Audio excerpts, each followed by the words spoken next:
मैंने श्रीमद् भगवद गीता के 18 अध्यायों के 700 श्लोकों को ज्यों का त्यों सरल सरस एवं शुद्ध दोहा और चौपाई छंदों में रचा है, लिखा है, जिसका नाम मैंने चौपाई गीता उर्फ गीता चरणामृत रखा है। इस ग्रंथ की रचना में मुझे 7.5 साल से भी अधिक का समय लगा। पिछले एपिसोड के क्रम में आगे भगवान श्री कृष्ण अर्जुन के विषाद और मोह को दूर करने के लिए उन्हें ज्ञान का उपदेश दे रहे हैं, जिसे मैं शुद्ध दोहा और सरस चौपाई छंदों में प्रस्तुत कर रहा हूँ। हमारे अनेक जिज्ञासु और प्रबुद्ध श्रोताओं ने यह आग्रह किया है कि आप अपने दोहा और चौपाई छंद के साथ संबंधित मूल श्लोक को भी प्रस्तुत करें। तो उनके आग्रह पर आज मैं पहले सांख्य योग नामक द्वितीय अध्याय के मूल श्लोक, फिर उसके बाद अपने सुरचित ग्रंथ से संबंधित दोहा और चौपाई, और फिर उसका हिंदी में अर्थ प्रस्तुत करने जा रहा हूँ। तो इस क्रम में इस सांख्य योग नामक द्वितीय अध्याय से श्लोक संख्या 11 प्रस्तुत है। तमुवाच हृषीकेशः प्रहसन्निव भारत सेनयोरुभयोर्मध्ये विषीदन्तम् इदं वचः अशोच्यानन्वशोचस्त्वं प्रज्ञावादाञ्च भाषसे गतासूंच नानुशोचन्ति पंडिता। मैंने इस श्लोक को चौपाई छंद में इस प्रकार लिखा है। देखि पार्थ शोकाकुल नयना बिहसी कहे यदु भूषण बचना। अजिनि प्रति शोक न कबहूँ करऊ तुम करि शोक सुमति निज हरऊ। इसका अर्थ इस प्रकार है।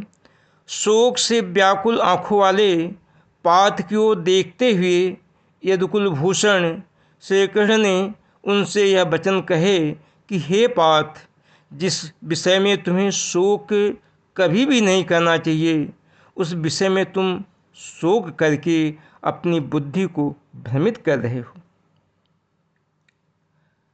अब इसके बाद इस ही अध्याय के श्लोक संख्या 12 को प्रस्तुत कर रहा हूँ।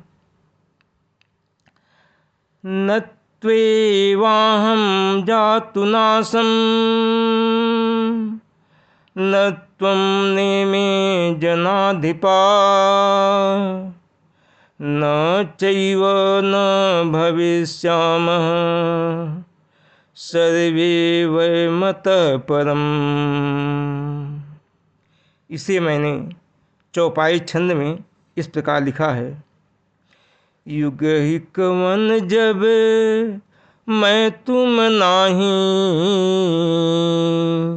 ए नृपगण हर युग के माही। हैं थे और रहेंगे सुनहूँ, यह भाव होवे नहीं कबहूँ। भूत भविष्य और वर्तमाना ग्रसी नहीं सके काहू कर प्राणा। भूत भविष्य और वर्तमाना, ग्रसी नहीं सके काहू कर प्राणा। जो लोग इस संसार से विदा हो गए या जो लोग इस संसार से विदा होने वाले हैं, ज्ञानी व्यक्ति उनके प्रति कभी भी शोक नहीं करते, क्योंकि हे पार्थ, कोई भी ऐसा युग नहीं था जब तुम नहीं थे, जब मैं नहीं था और जब ये राजागण नहीं थे। इसके बाद श्लोक संख्या 13 में भगवान श्री कृष्ण कहते हैं, देहिनोऽस्मिन् यथा देहे कौमारं यौवनं जरा, तथा देहान्तरप्राप्तिर् धीरस्तन्न मुह्यति। मेरे द्वारा रचित ग्रंथ के चौपाई छंद में यह इस प्रकार है, यह तनु यथा युवा कौमारा, जरा जाहि तनु मिले दुबारा। अज्ञानी कदपि न होई अधीरा, मरम जानी मोहे नहीं धीरा। ज्ञानी कदपि न होई अधीरा, मरम जानी मोहे नहीं धीरा।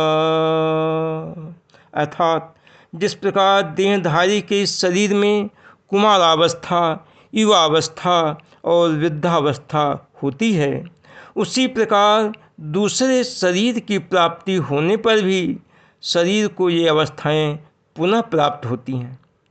इसीलिए ज्ञानी व्यक्ति कभी भी अपना धैर्य नहीं खोते हैं और इस रहस्य को जानते हुए भी वे कभी भी शरीर के मोह में नहीं फंसते।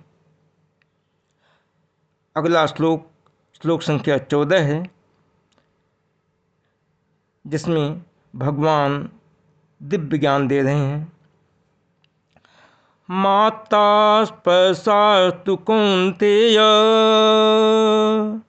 शीतोष्ण सुख दुःखदा,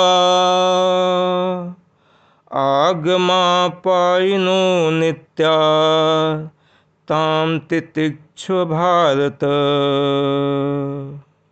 इसे मैंने शुद्ध चौपाई छंद में इस प्रकार लिखा है, इंद्रिय विषय जनित सुख दुखा, शीत उष्ण संयोग अनित्या। इंद्रिय विषय जनित सुख दुखा, शीत उष्ण संयोग अनित्या। उत्पत्ति अंत जनित यही सब हु, अजान पाथ इन्हीं तुम तजहु। जान पाथ इन्हीं तुम तजहु। अर्थात हे पार्थ, ठंडी, गर्मी और सुख दुख आदि ये सब इंद्रियों और विषयों के संयोग से उत्पन्न होते रहते हैं, इसीलिए ये अनित्य हैं, उत्पन्न और समाप्त होते रहते हैं। ये सदा एक ही स्थिति में बने रहने वाले भी नहीं होते, ये हमेशा बदलते रहते हैं। जैसे ठंडी, गर्मी, सुख दुख ये कम या अधिक होते रहते हैं, यहाँ तक कि वही ठंडी शिशिर ऋतु में दुख और ग्रीष्म ऋतु में सुख की अनुभूति कराने लगती है, और वही गर्मी ठंडी की ऋतु में सुख तो गर्मी की ऋतु में दुख उत्पन्न करने लगती है। वह निरंतर परिवर्तित होती रहती है, अपना फल या प्रभाव भी बदलती रहती है। फिर इसकी चिंता क्यों? ये सभी उत्पन्न होते रहते हैं और इनका नाश भी होता रहता है। इस सत्य को जानकर तुम्हें इन दुख सुखादि का मोह नहीं करना चाहिए, अपितु इनका त्याग ही करना चाहिए। उदाहरण के लिए, पानी में उत्पन्न होने वाले बुलबुलों के प्रति क्या कोई मोह या आसक्ति रखता है? अर्थात नहीं रखता है। वे उत्पन्न होते हैं और समाप्त होते रहते हैं, क्योंकि यही उनकी नियति है और यही उनकी प्रकृति भी है।